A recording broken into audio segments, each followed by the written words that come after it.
The birds are chirping. I'm way too late. Early.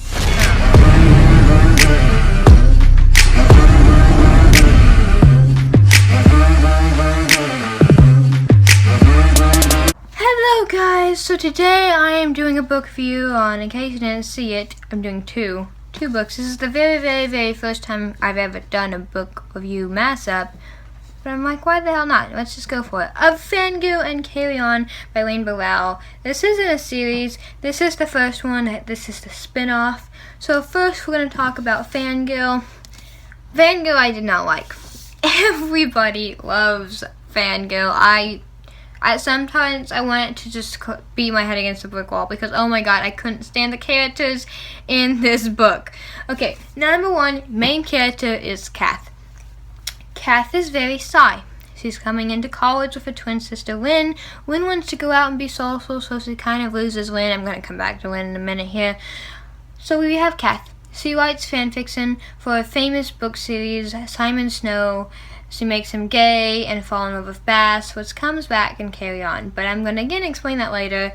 Anyway, she loves the fantasy world, but I don't have a problem with fanfiction or loving books or being fans of books because I'm all of those. I have a problem with how she was shy. She was in this fiction writing class, and basically she's a freshman, but this class is meant for juniors, and in college to get ahead in classes is way high and hard to do, and just big accomplishment right there. And I couldn't understand some things she did.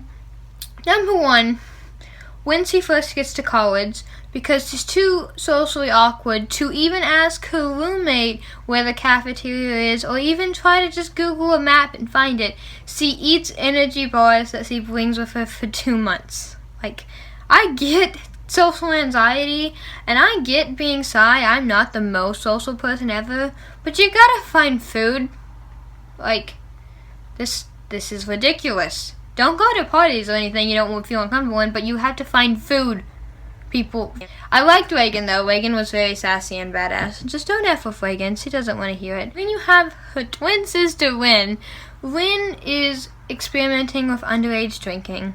And I get that a lot of people do that in their lives.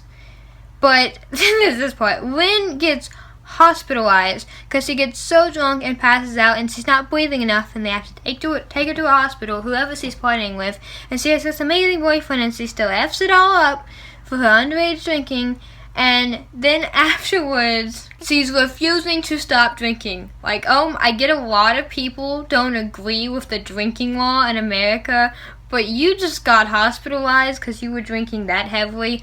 Pull the fucking plug. Jesus Christ. Like, she's literally over there to her dad when he's giving a lecture. She's like, I'm not going to stop drinking. And I literally, in my head, when I kept reading these scenes, I kept imagining a 3-year-old in a store. I said, no, I don't want to. Like, I literally just imagined a 3-year-old stomping their foot like that. Like, or even her sister said, just pause it. And then her dad makes her do a counselor and all this other bullshit just because you have no control. Let's go back to the fiction writing class. I hated this part.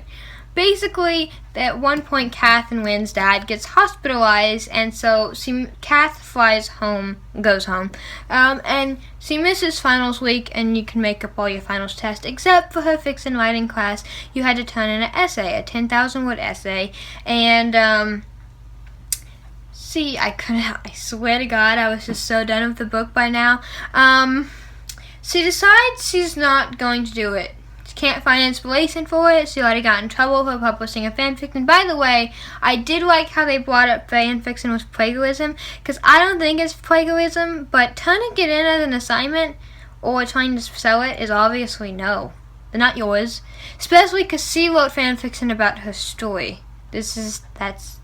I get celebrities would be less plagiarism because that's just taking a name and building a story around it, but taking a story and taking the characters and redesigning the story is still somebody else's story, so I could see how that was plagiarism, kind of. I don't know, it's a very thin line is what I was arguing. Basically, she gets back and this professor's like, I'm going to give you a second chance. I'm pretty sure, I'm 90% sure you don't get second chances in college. So she's like, just turn it in, it's very end of the school year. She still doesn't do it, because because she's like, I'm not made to do this, and this is. Okay, do you know what would happen if I went to my English class and just said, hey, yeah, I know the major project essay is due today, but I had writer's block and I didn't feel like doing it. I wasn't feeling it. My teacher would literally look at me and just say, 0, let me just fail you for the rest of class ever. Like, you can't decide to not do a major, not one tiny little homework assignment, no, a major final, guys. She's just like, not gonna do it. Nope. I hated her for that. I'm like, just BS some shit, man, and turn the effing thing in. I liked Levi. He was a nice optimist. He wasn't that insane optimist. I liked her and Levi. The love story was good. She also overthought everything. Like, Kath, like, stop it.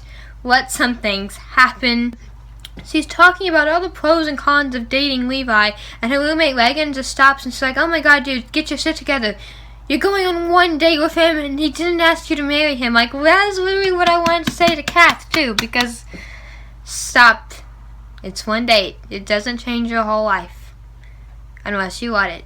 After that, stop overthinking it literally everything. I couldn't stand her point of view. I gave it 4 stars though, because I like the love story. I hate the characters and the point of view though. But now let's get to the painful irony part. Carry On by Wayne Burrell is probably my favorite book of 2015. I just gave that review to Fangirl, and now I'm giving this review to Carry On. Carry On is a fantasy. Carry On is Baz and Simon in the fantasy world of the mages / magicians / magic, whatever. This is not Kath fanfiction that she wrote. I noticed this because little episodes were just not. Her story was kind of, I don't know, it was very interesting because she had the philosophy of how she wanted Baz's mother to die and at the nursery and all of that.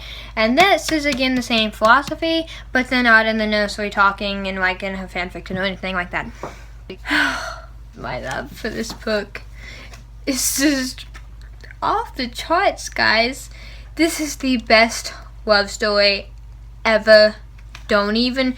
There were some great parts. Like, okay, so Baz and Simon hate each other, and for the first 160 pages, some people on Goodreads were saying it was dragging, but there was a suspense, because Baz wasn't showing up to school, and Simon was like, where is he? Where is he? Where is he? And this is one line, he's like, this is how he's going to make me miserable, because he keeps thinking that if I'm thinking that I'm miserable, because I am thinking that I'm miserable, he's thinking that I'm thinking that I'm miserable, so he's out thought me, or something like that, and it was just like, perfect. I just started laughing.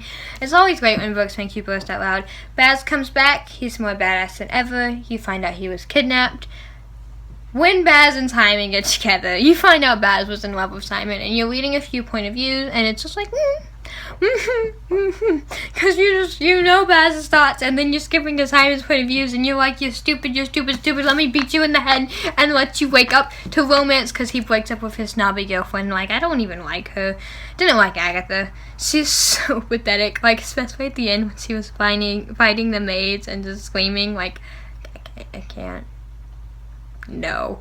As that sea-pudding lady who dies, that was sad because I was watching that conversation between her and Simon, and her brother was the one who helped Baz, Okay, so the humdrum best plot line ever. Oh my god. The humdrum is this badass, dominating force. Evil. He's just the evil character. He's sucking up holes of magic. This is so amazing. I was just I love this part. The plot twist you find out is Simon is actually sucking up the holes, and what's left over, the tiny bit of magic left over, is the humdrum. Simon is the holes because he uses so much magic that he takes so much magic. It's so complicated. I don't even know how to explain it. Like, it's so good. Like, I read the plot twist and I had to reread that chapter like 3 times over, and I was like, oh my god, I lost it. When Baz and Simon get together, you want to talking about an embarrassing fangirl moment. I read this at home, luckily. If I wasn't being in, I would probably be banned from there. Basically, Baz is about to kill himself. he's a vampire, and he's just like, I'm a monster, I'm a monster, I'm a monster. Like, he can't deal with it after all these years. So cause he's still a magician, he's setting everything on fire. He's going to set himself on fire, cause you know, vampires kind of flammable. There's this one point where Simon's like, what are you doing? No. And then, in Baz's point of view, he's like, oh my god, I think we're gonna kiss him. And then the next one is like, and then he kisses me, and I'm like, like, I was just so done. You don't even know. This is turning into such a bad review. This is like a fangirl attack. I'm so sorry. I don't even care though, because I just love this book so much. It was so cute. There were some good moments when Simon leaves Penelope and Agatha to go back to Baz's house for Christmas. Best move by a kid ever, because he was about to leave and I'm like, ugh, and then he came back and I'm like, watching him have Christmas with Baz, watching them find everything together. They just fit so well together. Like, I was kind of sad he didn't have a bunch of backstory. I like Penelope. She's smart, kind of like Hermione. This is one line though. She's like, Baz stares at Simon so evilly or whatever, and she needs to get him away from this. And then at the very end, when it was so good. Okay, so the end is kind of sad. It wasn't the end that was sad. It was the epilogue for me. That was like, nope, I'm done. So cute moments. There's such good moments. It's so cute. Like, I was just like, no. Freaking out, guys. I'm freaking out. Basically, when Simon finally defeats the Humdrum, because he figures it all out, and he kind of makes himself this tailed deviled creature. It's kind of funny. And he gives up his magic forever to stop it. Kills the maids, kind of his father figure. And he's sitting there bawling. He's just sobbing and bawling because he killed the person he needed to kill, but that still didn't mean he didn't care about him. And he's lost what he loved most, his magic. And Baz is sitting there and he's like, it's okay.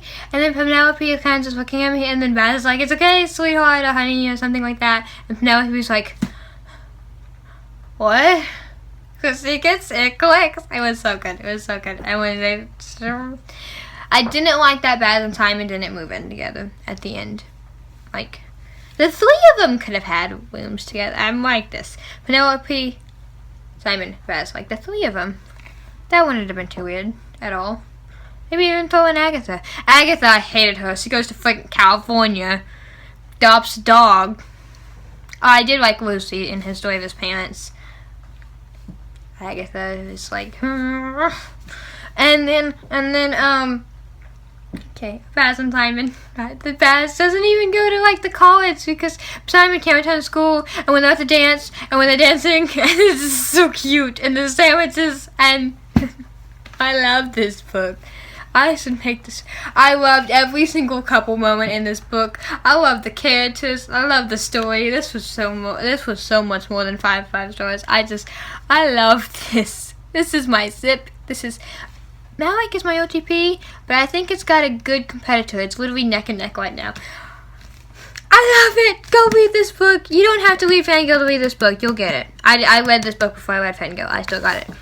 I'm Annalyse. Thank you for not reviewing, but having a fangirl attack with me. Bye!